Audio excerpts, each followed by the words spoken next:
Is ChatGPT4 the beginning of the end for humanity?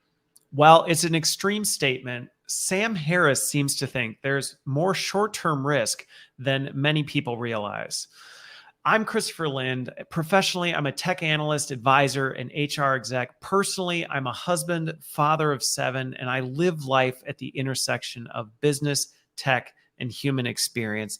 And this week, I'm going to be responding to a recent interview that was hosted by Stephen Bartlett. He has a podcast called Diary of a CEO. It's a podcast that is definitely worth checking out. While I don't listen to all of them, there are a number of them that I find really interesting. And actually, a few months back, I did a response to Mo Gaudat, who was a Google AI exec, and he shared his thoughts on the risks of AI. And I did a response to that. I thought I'd do another one of these to Sam's conversation with Stephen, because Sam was coming at it through the lens of a philosopher and neuroscientist. So he had a different angle on this conversation, which I thought was really interesting. And it was also really interesting as I listened to the whole conversation to hear where we aligned and where we differed. And while there were some things that I think played into that, I think we have two very different worldviews, which is contributing to that. But overall, it's why I really enjoy listening to diverse perspectives. So if you have not seen this whole conversation, I will tell you it's a long one. It is a 2-hour interview. So if you choose to check it out, be sure to block off some time. I did include a link to it in the comments. There are some areas where it winds around quite a bit, and it's not really all about artificial intelligence as the title would suggest, but that really is the red thread that runs through that whole conversation. And I would say it's some advice at the end, which isn't necessarily specific to AI. It is bang on. So I'm not going to spoil that now, but you'll see as I get into that. So the goal of this is really to break this conversation down, add some perspective, add some additional things. I will be showing clips of it throughout so you can see parts of it. I'm not intending to try and snip and only show parts to kind of make a point, so much as to highlight some of the discussion points that I have. There were 6 big themes that I saw in this conversation that really jumped.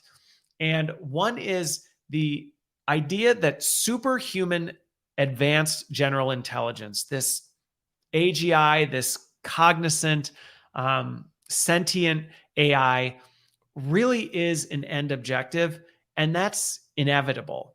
Unless some sort of cataclysmic event, meteorite, something blows up the earth, nuclear war, unless something like that happens, it is where we're going. That was a big theme that came out. And what I agreed with in there, and you'll see as we get into it, that doesn't matter if you're pro or anti-AI. Everyone seems to unite behind this, and some of those things came through in this conversation. I think another thing that really stood out in here through the conversation was the fact that increased intelligence doesn't equal greater morality or an increase in ethics. And you'll see that through some of the points that happen in the conversation. Another big one that they spend a lot of time unpacking, and I'll spend some time here myself, is this short-term risk of misinformation and misunderstanding. This is a huge risk that they dive into, and I will share my thoughts on that as we get into it. They talk about that at length. Where this is going, I really thought that Sam had some great perspective on this in terms of making us more human. It's a shared view that we had on this. I will say it was interesting hearing he and Stephen go back and forth on some of the things, which I'll break down in my breakdown of the video. The other theme that came in was this idea of, if we could stop, should we? It's a question that gets asked that they unpack. I really enjoyed listening to where they went with it, and I will share some of my own thoughts on that. And then the 6th theme that really was through this all was at the end, and this all leads up to this whole thing, because so much of this conversation is, where's the world going? And towards the end, they talk about, how do we be happier amidst all of this? And I thought what Sam had to share on that was fantastic. So if you're the type that skips around through a conversation, you can skip. I have this all organized by chapters, so you can go through it and find all the details there and see, you can go ahead and read the end and then come back to the rest if you want. But those are the big themes in there.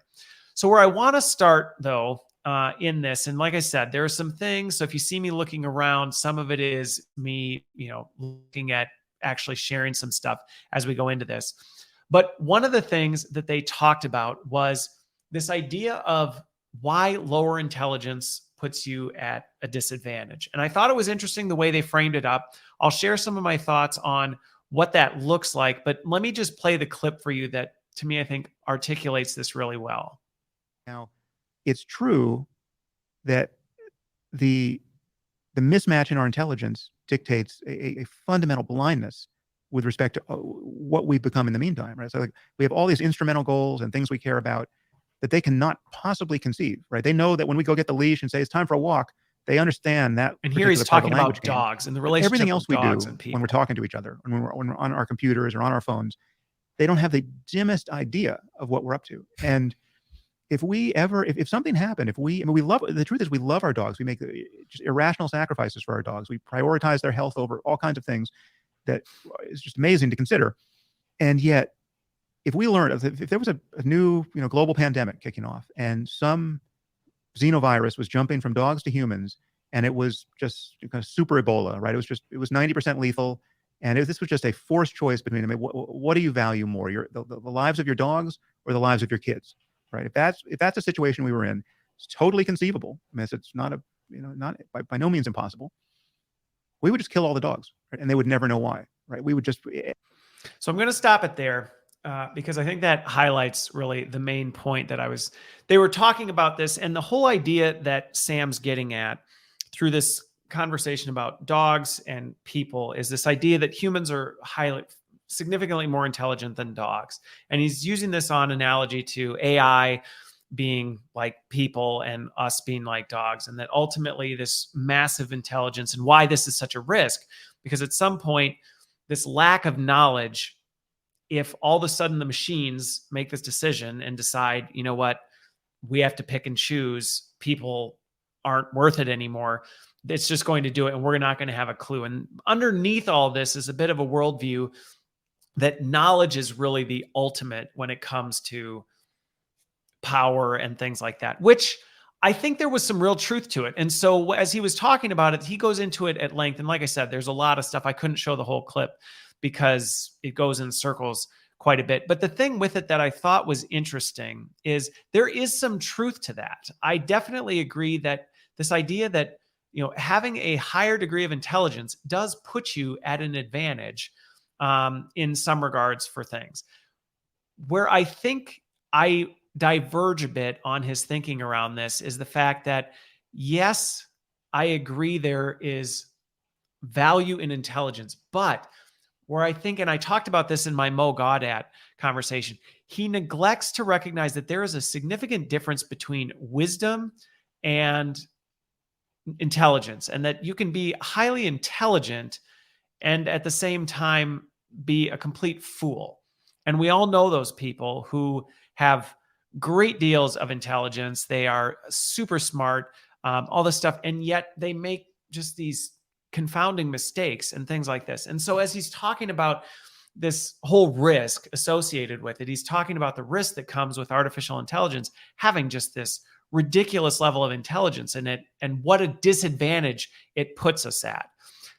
That's where I would say I don't know that I would go that far with it, in the sense that, yes, I think these machines are going to be hyper intelligent. And if you've played around them at all, you can see how quick they are and how quickly they can move. And we are only in their infancy. Yet, if you spent much time around these things, you also know how stupid they are as well. And so when I think about this, my personal take on this is, as I look at where AI is going and the more time I spend with artificial intelligence, do I see there being risks with machines that maybe are vastly more intelligent than us? Yes, in the sense, like, I do agree with him that there's the possibility they could come to conclusions that we don't even understand and make decisions vastly outside our range of understanding. And that puts us at a disadvantage. Yes, but not in this all-encompassing way that if we could only reach that intelligence, then we could compete. I think in many ways, the wisdom that we as people have, and again, this goes back to a worldview, where, biblically I'm looking at it as wisdom starts with the fear of the Lord, that whole thing, there's more to it than, and the question becomes, can machines be wise? And this, you'll see as they get into it later, when we get into some of the ethics things, this is where some of that starts to fall apart, is this idea of, well, is hyperintelligence really making us more wise, more ethical?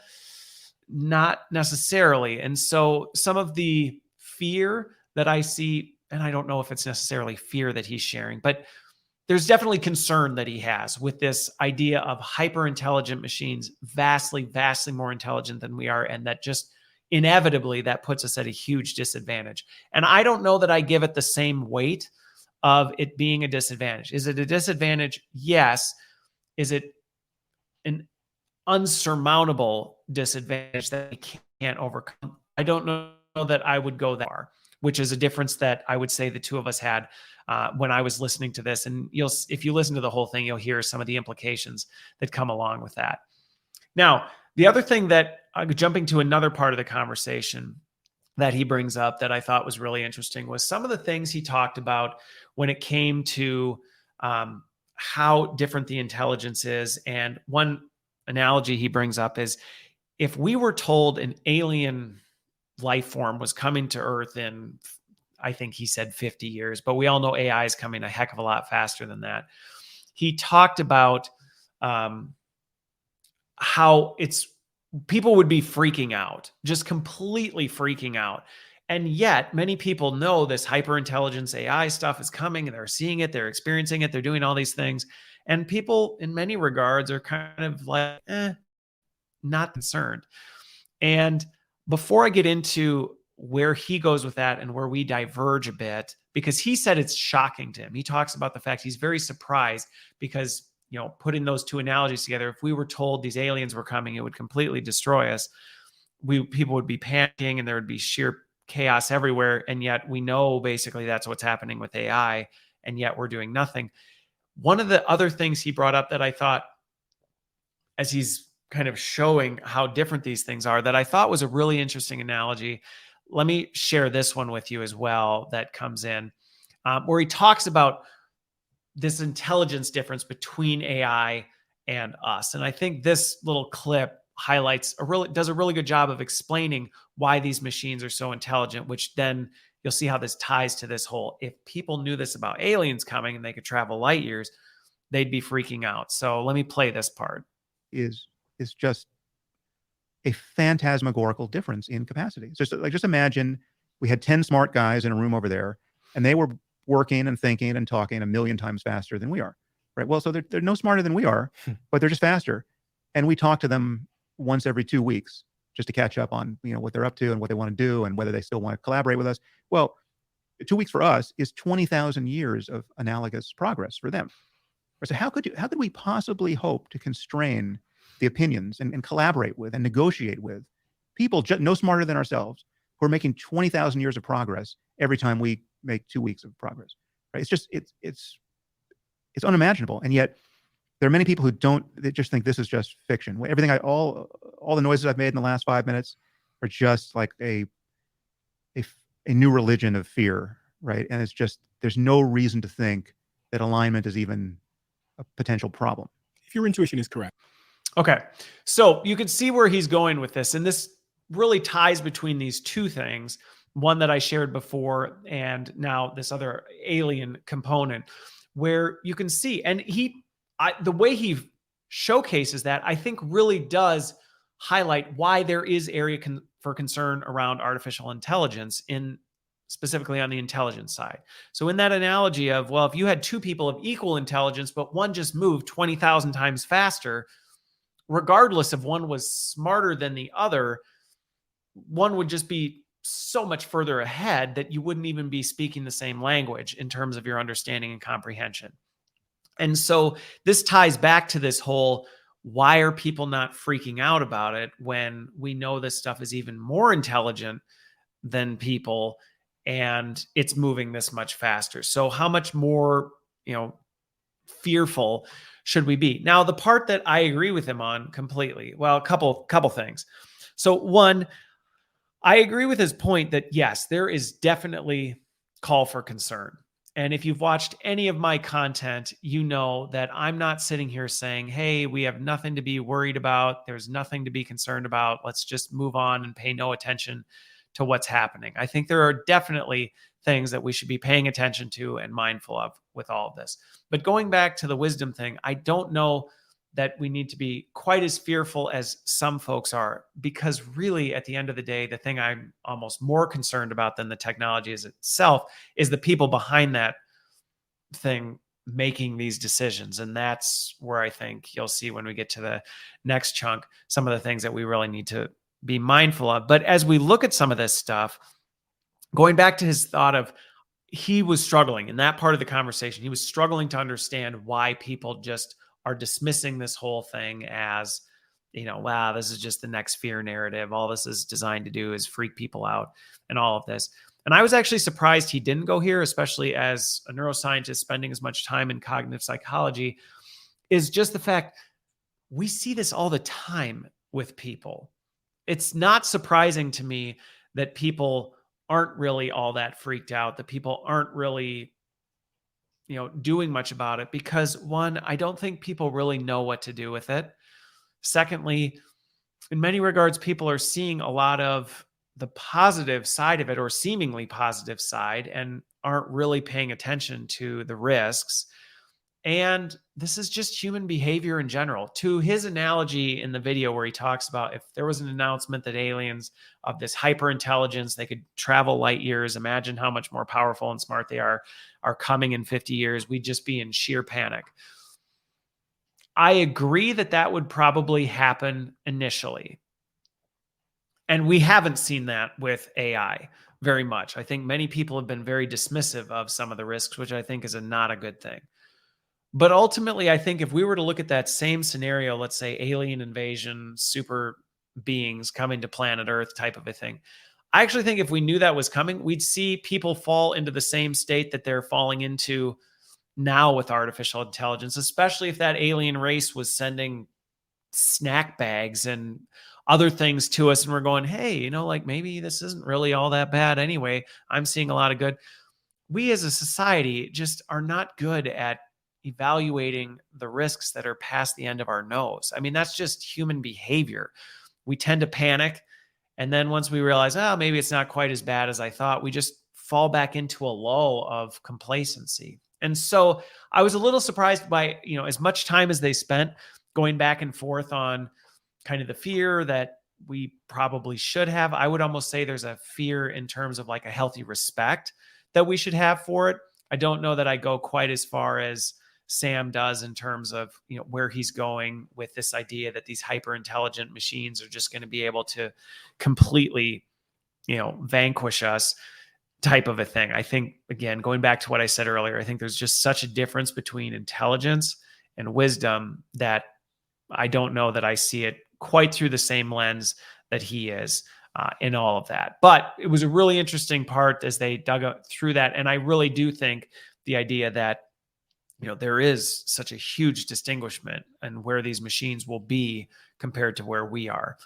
But with that, as they furthered into it, one of the things that I will call out that I very much agree with, that Sam spent a lot of time talking about, was the idea that just because we have higher intelligence does not mean the ethics and morals are going to come along for the ride. And going back to some of the right risks that I think he raises, that is absolutely one.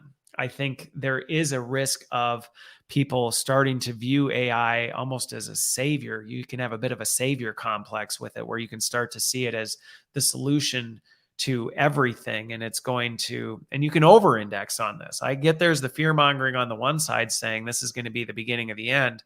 But I think on the other side, you can take this and start to think that this will be the solution to all of our world's problems. We'll be able to fix absolutely everything with the world simply by intelligence, which I actually thought it was interesting that, given where Sam Harris is coming from, I've done a little bit of research into his background and just some of his worldview.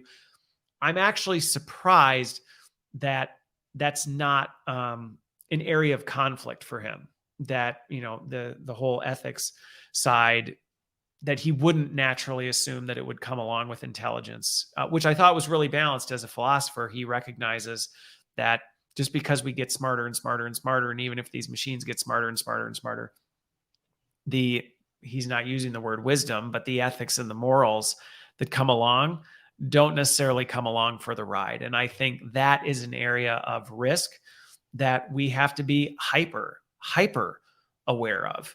Is these technologies, these large language models that we're looking at right now, they are trained on human data, which, yes, efforts have gone in to try and add a degree of morality into it and things like that. But who's defining what that is? What degree are they, cross-checking this? All these different questions that need to be asked. And that's not only the models themselves and what ultimately they end up doing, but then you also have to layer on the complexity of the ethics and the morals of, well, who's making decisions on what to do with these models and these tools and these technologies. So there's actually almost a two-factor authentication we need to consider when it comes to this. There's the first one, which is, are we authenticating that there's a strong degree of ethics and morals in the technology itself, the language models and the technologies, the data it's training on, all these things? How are we making sure that that's secure? And then how is there that second layer of security that says, okay, but then what's catching anything that gets missed, to make sure that as we look at how we use this tech and what this tech really is and how it's, what potential it brings, what that could do for us. So a lot of really thoughtful things being discussed in there, but those are a lot of the questions that I have running through my head right now. And really this idea of this two-factor authentication, how are we going to get around that as it comes to artificial intelligence? And I've talked to some folks who have some really good thoughts around it. There are some efforts that are starting to be treaded into with it, but this is largely still one of the greatest areas of opportunity when we think about this technology, is who gets to decide that, and how are we being sure that there's effective and meaningful layers of protection being put in place on some of this stuff. So that's where we get to that point.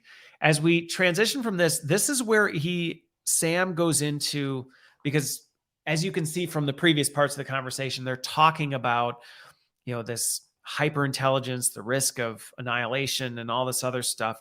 And then the conversation transitions because Stephen's pushing him on a couple of these different things. And Sam actually transitions to the shorter term concerns that he has around artificial intelligence. And I thought the way he brought it up was really great. So I'm actually just going to bring that in here and play a little part of this. Well, I'm as interesting as I think that problem is, and consequential as it is, I'm worried that life could become unlivable in the near term before we even get there. Like, I'm just worried about the misuses of narrow AI in the meantime. I'm worried about, just take the current level of AI we have. We have GPT-4. I think within the next 12 months or 2 years, let's say whatever GPT-5 is, we're going to be in the presence of something where most of what's online that purports to be information could soon be fake, right? Where just most of the text you find on any topic is just fake, right? Like, someone has just decided, write me 1,000 journal articles on why mRNA vaccines cause cancer, and give me 150 citations. Write them in the style of Nature and Nature Genetics and Lancet and JAMA, and just put them out there, right? Right. One teenager could do that in 5 minutes with the right AI. Right? It's just like we're not, GPT-4 is not quite that, but GPT-5, possibly will be that. It's like that is such a near-term advance, right? Or just when you imagine knitting together. Okay, so I'm going to stop it there, but I really appreciated him digging into that short-term risk with some of the AI tools that are out there today, and hopefully hearing him break it down that way helps you start to see some of the realistic and very short-term risks that are coming with this. So, and this has long-term implications all the way on a lot of things as you think about this, because it's not even just the example he gave, let's say somebody just wanted to spin up and create 1,000 different white papers on a certain topic, which, by the way, happens all the time right now. The ability to create misinformation at scale, and he says it, a high schooler, middle schooler, or whatever, could do this with the right AI model in a couple of hours. And that is absolutely 100% accurate. And again, while it might not quite be there yet, we are on the precipice of that kind of power. And that's why you're hearing some of the things and some of the concerns and even some of the potential legal ramifications that are coming back on unleashing this technology on the world without really thinking through some of these longer term implications. I mean, his concern about the fact that all the information you encounter, you are going to have to question whether that's even real anymore. And what does that do to the world? I mean, you think about the fact that in just a few months, election season is starting.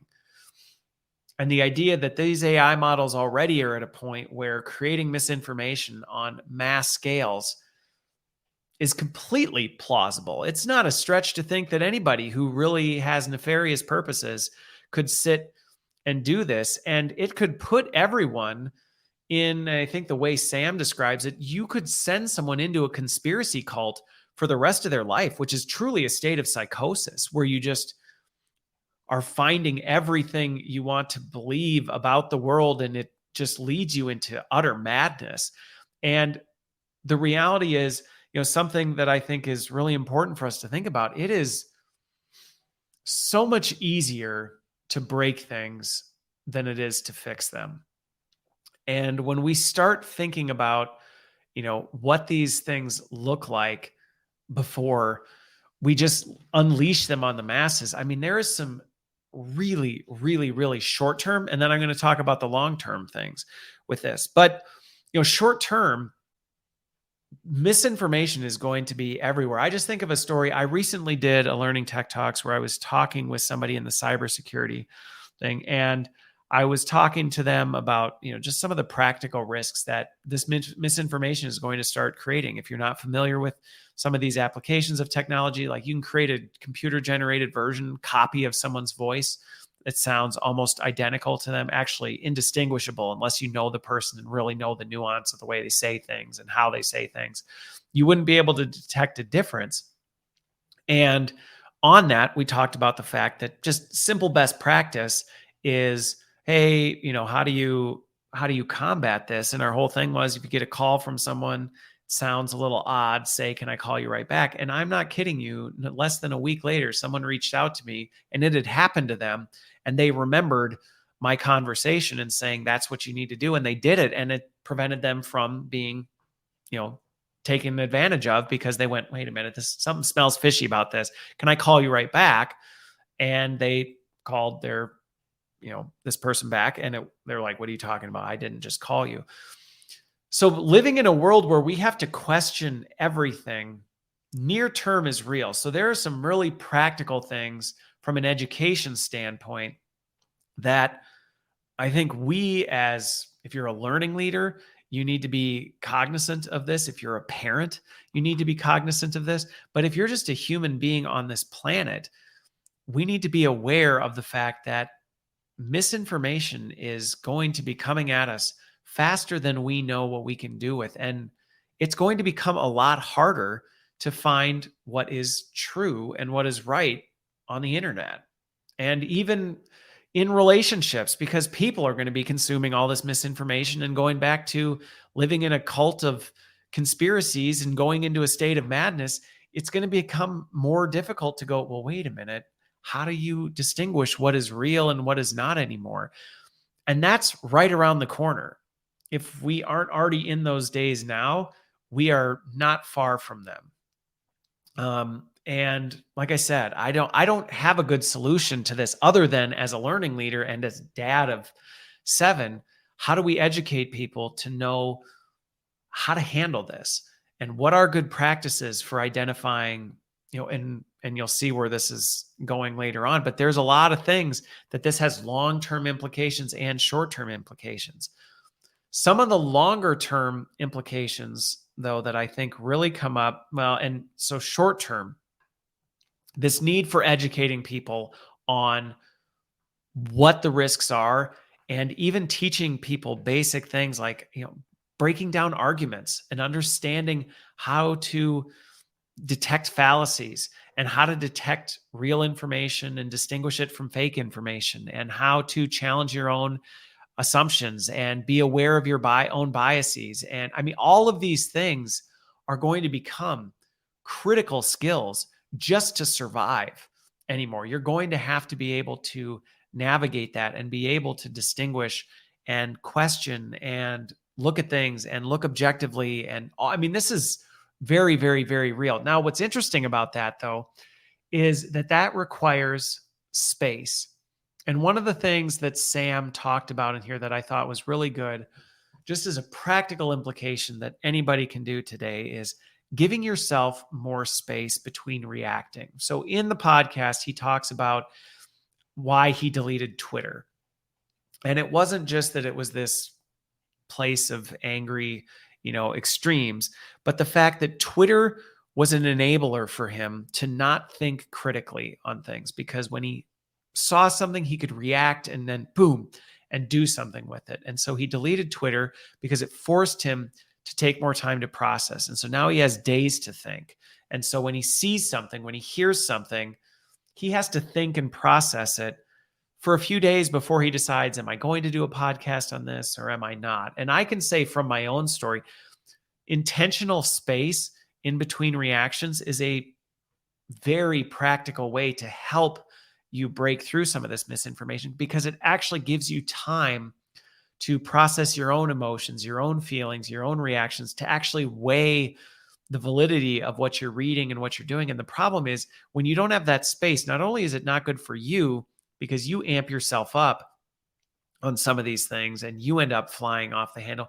And pretty soon you start cognitively convincing yourself of the very things that are amping you up, and it becomes cyclical in nature. So not only is that super dangerous, but when you don't have that space to react, you take your own reactions to things, which, again, you think about this, everything in the future is going to be almost indistinguishable what's true and what's not.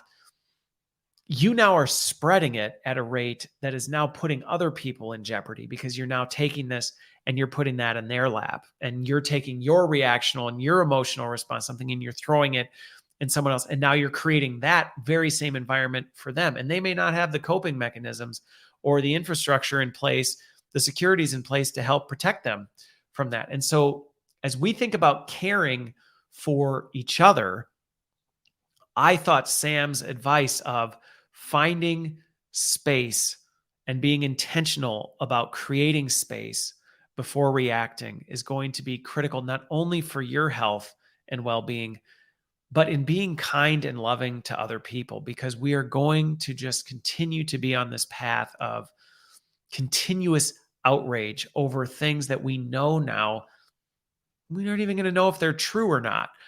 And I think this is a way that we can practically create space to be able to start to do some of these things, to deconstruct the argument, assess the source, assess our own biases, and then actually do good for us, but also do good for others as we prevent us from throwing things in other people's lap when they aren't even ready for it. So that's a long little bit on kind of this whole misinformation thing, but those are some of the shorter term things that are on my mind that I'm thinking about, that I'm looking at help solve for myself and for others.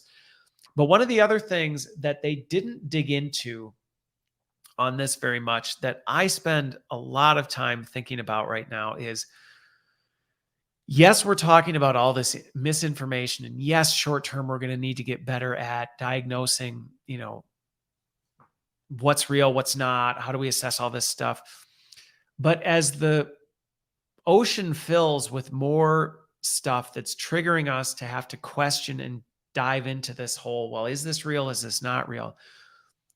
I can't help but think about the longer term implications on trust and what that really means for people to live in a world where you can't trust anything, and everything you see and hear, you have to question. And even if you have all the coping mechanisms and all the tools in place to do that well, what does the continued exposure to that actually mean?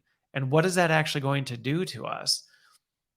And how do we deal with that? Now, granted, again, coming from a very different worldview, for me, I rest in the fact that scripture, from my worldview, doesn't change. It is truth with a capital T and all of these things. And so as I think about, well, what can I really trust?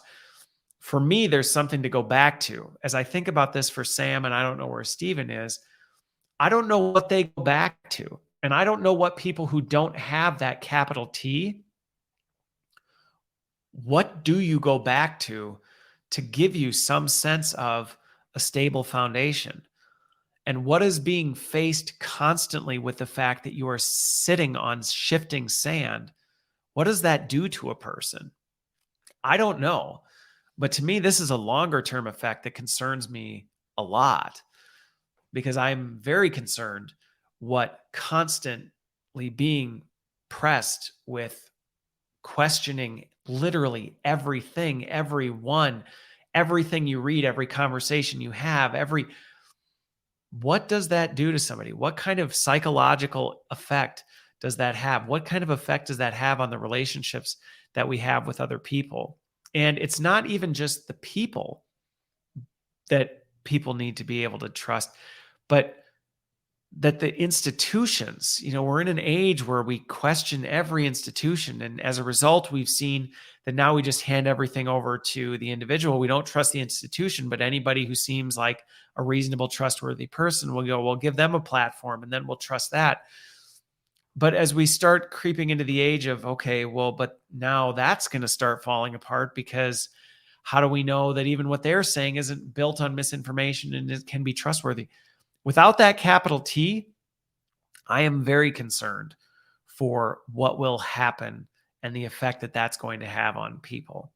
And if we have seen anything, COVID and what happened over the past few years with that was a bit, I think the way Sam said it in the podcast, it was a dress rehearsal for what AI is going to bring to the table. And if that was a dress rehearsal, let me just say that was a dumpster fire.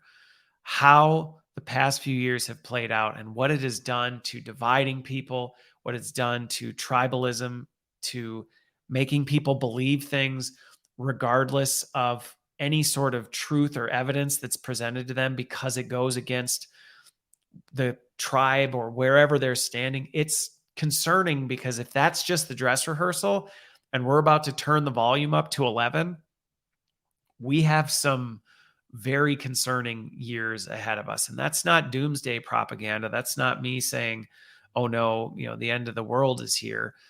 But it is me saying that I think folks who do not have that capital T, who do not have something grounding them that is not going to be persuaded by misinformation and AI that gets thrown around and all these other things, I am concerned.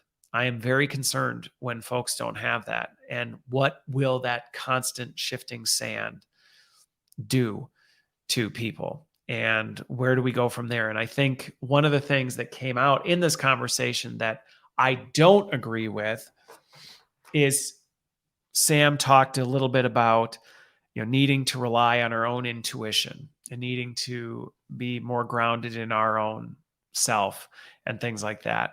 And the example he used in there was, he talked about an example where, AI had detected nuclear launch missiles being launched, and it had prompted this general to, respond back, and his own gut intuition and just analyzing the situation, he went, this isn't a real launch. This is something else. I can tell, because if they would have launched more. He came to the right conclusion, and he went against what the AI recommended, thank goodness, type of a thing. And so his point in all that was, this is going to drive us to lean into needing to lean more into our own intuition and all these other things. And that to me was very concerning. And I'm not just saying that because of my worldview, but I'm just saying that because of my own assessment of myself. I am a terrible I would not trust myself to be the capital T in my life, which culturally, that is very much how we are pushing people. And what we're telling people to do is, well, just believe in yourself, trust yourself, go with your own intuition, go with your gut. If you can just figure out yourself enough, that'll be a good guide. And I can tell you from my own personal life experience, if I trusted myself, I would have made some very, very, very stupid decisions. And I still made a lot of stupid decisions. And usually the stupid decisions I made were when I said, yeah, well, everything's telling me this, but you know what? In my gut, I feel like this is the right thing to do. And I've gone against all the wisdom that I had coming from other sources. And so I think that was one of the cautionary things that I would say that I would disagree with Sam on this. Was his solution to it is, well, you just need to, teach yourself enough, educate yourself enough, build enough intelligence internally. And again, if this isn't exactly the view he has, that was the view I gathered from the whole conversation, was that if you can just figure this out for yourself, you're just going to need to trust in yourself. And I would vehemently disagree with that. Both practically speaking, I would not just trust myself in a vacuum just based on what I know about myself. And then I stack on top of that my biblical worldview, and I would say, no, I think trusting yourself is a very dangerous thing to do amidst all of this. So that was one thing. But again, I think the longer term implications on trust, and that's a part that they didn't dive into as much as I would have loved to be in the room and ask some of those questions, some of the questions that I'm discussing here, hear how Sam would respond to some of those things, get Stephen's perspective as well. But I think that to me is almost the bigger, longer term concern I have around this soon to be just massive influx of false, misleading, extremely biased information being flooded out there. And then on top of it, what that looks like further downstream, because when you think about all these machines, all these large language models today, they didn't just come up with this stuff from itself. It learned from other things. And so as you think about this age of misinformation, if all of a sudden the world is generating massive quantities of misinformation and everything could potentially be misinformation, what's then training the future AI? And how we're already struggling with managing, how do we build morals and ethics, and how do we filter what needs to be filtered out of these things? We start moving into an age where literally everything could be wrong. How do you even do that? I don't know that I've heard a good answer to that. I honestly don't know that I've heard a good answer for how we can do that, other than, well, we just won't use any information from the future. But first of all, the train's left the station on that one. And, I just don't see that being a solution to things. I don't have a good answer to that, but I'm very curious, not only this whole trust and the impact it's going to have on mankind and humanity, but also what does that even mean for the future of AI? If everything is misinformation or potentially misinformation, how does it even start to filter it out of the system when it just becomes so ubiquitous? It's impossible to distinguish. So anyway, there was that. Now, that's kind of the dark side of the conversation, where it went, down a dark path. But there was a positive side in terms of the hope that comes from this. So let me share this little section here. That is, and I think other people have echoed this of late. It's sort of surprising to me. My answer is that this begins to privilege a return to the humanities as a kind of a core, like the center of mass intellectually for us. Because when you look at what we're really good at, and it's among the last things that can be plausibly automated. And if we automate it, we may cease to care about it. So it's like learning to write good code is something that is going to be, it's being automated now. It is, I'm not a programmer, but I have it on good authority that already these large language models are improving code, and something like half the time they're writing better code than people. That's all going to become like chess, right? It's going to be better than people ultimately. Um, so being a software engineer is something that, and being a radiologist and being like those things, it's easy to see how AI just cancels those professions, or at least makes one person, so effective at using AI tools that, one person can do the work of 100 people. So that you got 99 people who don't have to be doing that job. All right. So I'm going to stop it there, because what I thought, there were a couple things that stood out on this.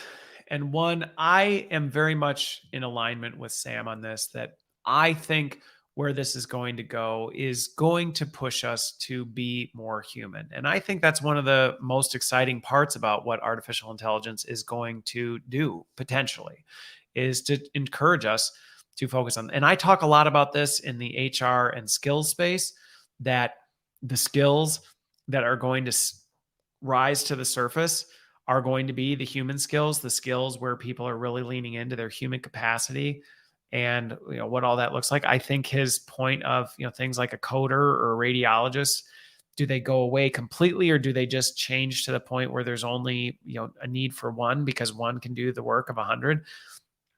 Yeah, I think that's a real risk. And when I talk a lot about what it looks like as work changes, there's a lot of implications.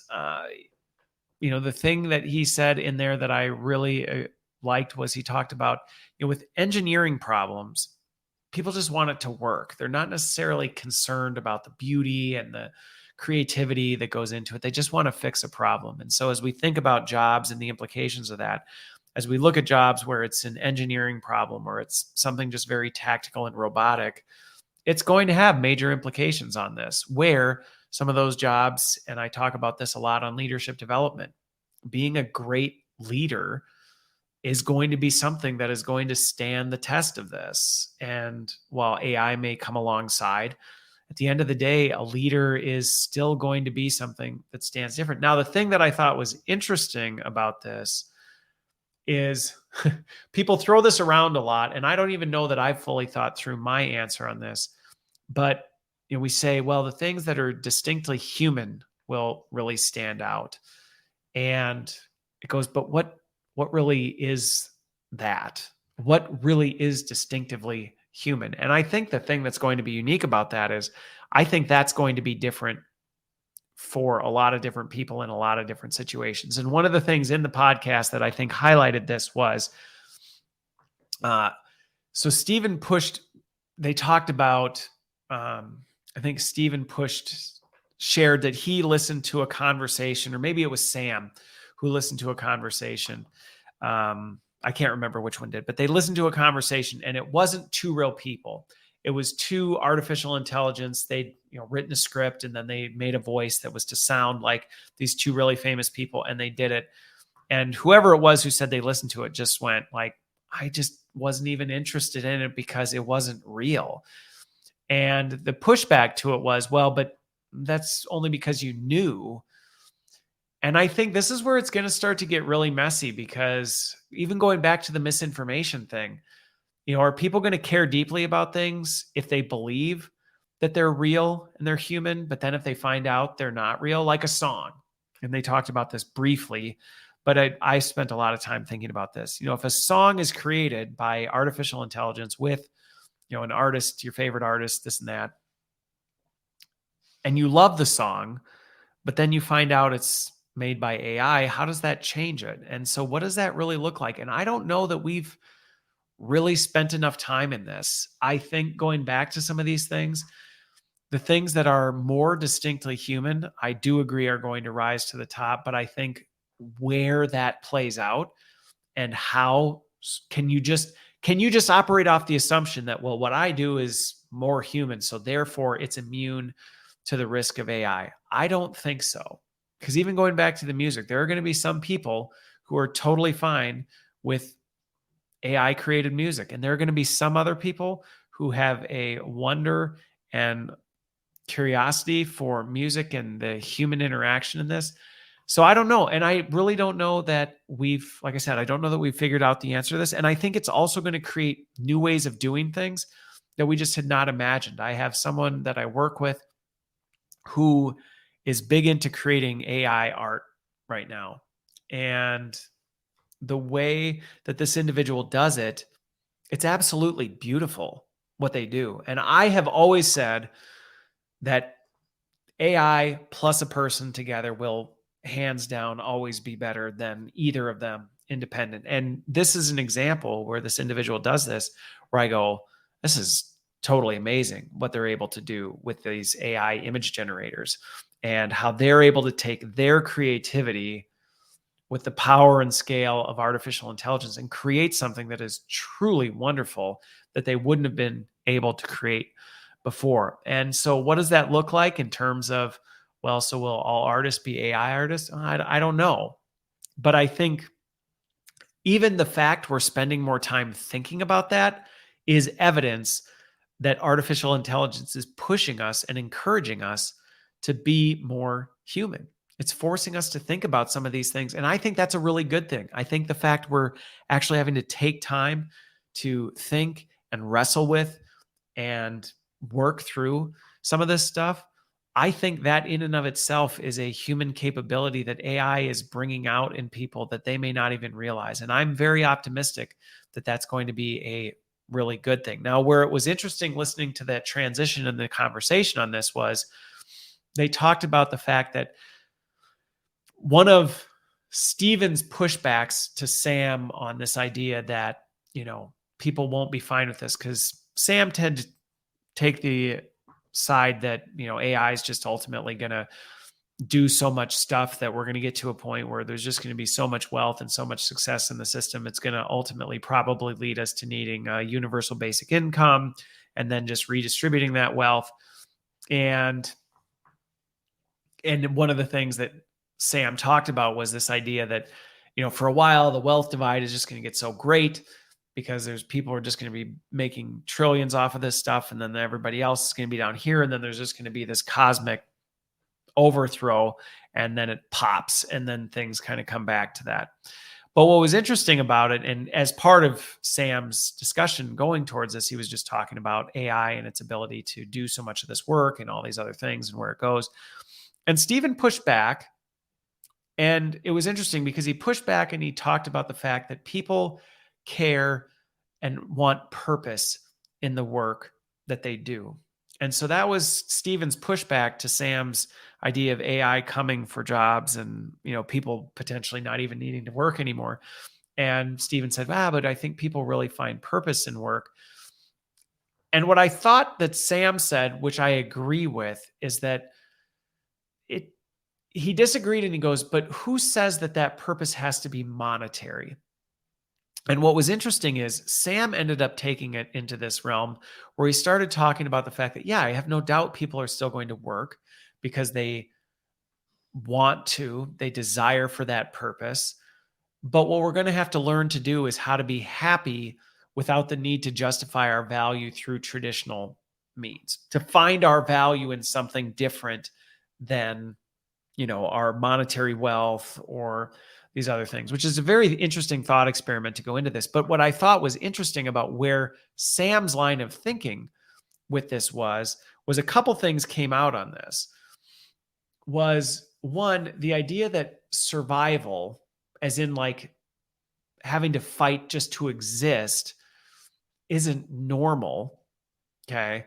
And that, we'll get to a point where we probably won't need to work for money in that true, in terms of for survival, but we'll still do it for purpose, seems to indicate that Sam would say there's some sort of greater purpose that we strive for that doesn't have to do with survival, which in some ways, if you know where he's coming from, that seems to be conflicting with what a lot of people with that worldview would say, is that, well, there is no ultimate purpose. We're just here to survive. There isn't just this identity that comes with existing as being a person. Personhood doesn't just come with some sort of identity that supersedes needing to exist, needing to survive, all of this. Now, I'm not saying that others haven't come to different conclusions, but for me, that just comes back to, well, from a biblical worldview, that's exactly what we already know, that survival isn't normal. Having to survive for your existence wasn't the original plan. We just blew it up. And I think his point of needing to get to a point where we don't justify our value and our identity based on traditional means like how much money we make, how successful we are, how popular we are. Somehow we have to get to a point where we accept that our value comes from something greater than that. For me, well, that points to a creator.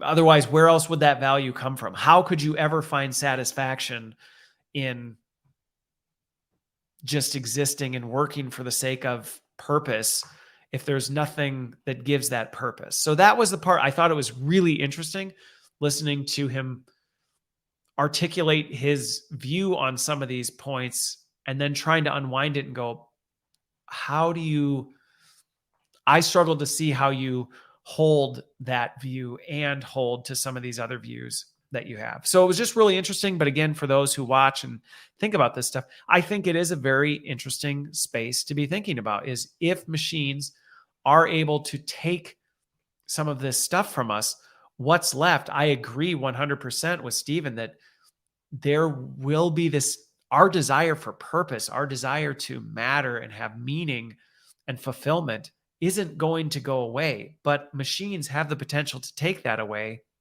So what does that leave you with? If you're watching or listening to this, I think that's the question that you have to ask yourself is, if all that gets taken by the machines, what are you left with? And if you don't have an answer to that, that's going to be a very frightening and terrifying future, is trying to think through, well, what does this actually mean? Where do I go from here? So anyway, a lot more. And this is where the philosophical side of Sam came out, I think, more than in other areas that I really enjoyed digging into some of this stuff. Now, one of the, coming into the home stretch here, there's kind of two final things that I wanted to call attention to in the conversation. So the first was Stephen presents him with this thought experiment of, if you could hit stop on everything, would it be worth it?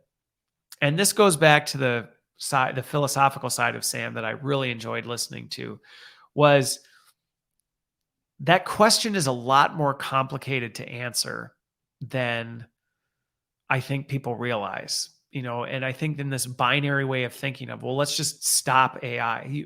Stop AI. I don't even think you can. And do we even understand the implications of what we're asking if we say we want to stop AI? And could we do it even if we wanted to? But I think, the conclusion that Sam presented that I think is a wise one was going back to something I said earlier, the importance of space before just charging forward. He very much was an advocate of, I think we need more space. We need an intentional pause. We need some room to breathe and think about these implications, all these implications that I've talked about through this before we just charge forward. But I think he struggled with but would I hit stop? I don't know. I don't know that we even could. The part that he kind of hinted at that I thought was really strong was the fact that AI is simply an accelerant of what we already are going to do. So if we think about everything, you look at every example of artificial intelligence, it's not necessarily doing anything we couldn't do as people. It's simply speeding it up. So, if you think about hitting stop on artificial intelligence, I personally would say I tend to agree with Sam that I would just be more for, can we slow it down a little bit? I think we're just moving so fast. We're not even thinking through some of these existential questions we need to think through. But would we hit stop? Would it really change things? I don't necessarily know that it would. I think it would just slow things down. And so I think that's an important thing for us to consider as we look at it of, we have this urgency behind us. And I think that's one of the driving factors why we're just so determined to just hammer forward at all costs, is just this urgency of, well, but we might even, and sometimes it's positive. Well, maybe we could cure cancer. Maybe we could solve global warming. Maybe we could do all these things. We could do it by next year instead of a decade or a century from now.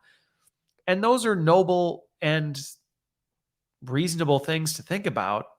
But at the same time, it's like, but at what cost are they coming? At what cost is speeding something up that should take 100 years now taking a year? What decisions are we going to skip over? What mistakes are we going to make along the way that we wouldn't have made had we had time, going back to his space before reacting, might we avoid? And so I don't have a good answer for how we create that intentional pause, but I very much am in support of it. So the last thing I told you, there was the final thing that I thought was just bang on. I really, really loved how the session, it wasn't the end of it, but it was very much towards the end of it. And what that was he asked the question, and you'll hear it here. Stephen asks Sam if there was one thing that you would tell people that you could do that would make people better, happier, their well-being go up, what would it be? And I love this, so I'll just let it play. I'm not happy. That's the signal. And I want to rectify this in some way. Yeah, well, there are a few bright lines for me. I mean, so like take our ethical lives and our relationships to other people, right? So there's the problem of individual well-being that kind of is still real, even if you're in a moral solitude. If you're on a desert island by yourself, you really don't have ethical questions that are emerging because you're not in relationship to anybody else, but you still have the problem of how to be happy. But so much of our unhappiness is in collaboration with others, right? We're unhappy in our relationships, we're unhappy professionally, and it's worth looking at how we're behaving with other people. For me, the highest leverage change I ever made, and it's very easy to spell out, and it's very clear, and ultimately it's pretty easy, is just to decide that you're not going to lie about anything, really. I mean, there might be some situations in extremis. So there you go. Sam Harris's one tip for being happier is stop lying. And I so loved that this was, again, not the conclusion, but really towards the end of this, was kind of a capstone for me in his recommendation. And even though we have very different worldviews, I loved so much about what this is and the depth in which he talks about it. Because when we think about this, going back to what we talked about earlier with all the misinformation and what that's doing to trust, and that's not a theme in their conversation, but it's one that jumps out to me as we start dealing with misinformation and all this stuff. It starts to erode trust, and trust is at the foundation of so many different things. So when that starts falling apart, what are you left with? And telling people, just stop lying. Stop lying. Even if you think in your head, like, well, but it's for the good of someone. I'm trying to lie because I don't want to hurt their feelings, or I'm trying to do this. It really utterly destroys people when we lie about things. They prevent us from, when you think even the simplest lie, okay, just as an example here, let's say somebody asks you, and they shared an example that was similar to this, but let's say you're talking to someone and you're sharing, they ask you about something and they ask you to do something or go somewhere or take care of something, and you can't say you can't, and then you give this seemingly innocuous reason why you can't. That's a lie. And you think, you know what, it's harmless. I just don't want to get into it with them and explain it, but I do want to give them a reason. So I'm going to give them a reason and I'm going to tell them this. You've now eroded trust, on so many levels, because one, you've now personally started to erode your own, like, well, where do I draw this line? Where do I draw the line between when I tell the truth and when I withhold the truth and when I actually just make up something completely fabricated? So you're actually kind of doing yourself a disservice. But the person you just lied to, you run the risk at some point, somebody's going to find out you told them fabricated information. And what is that doing to their relationship to you?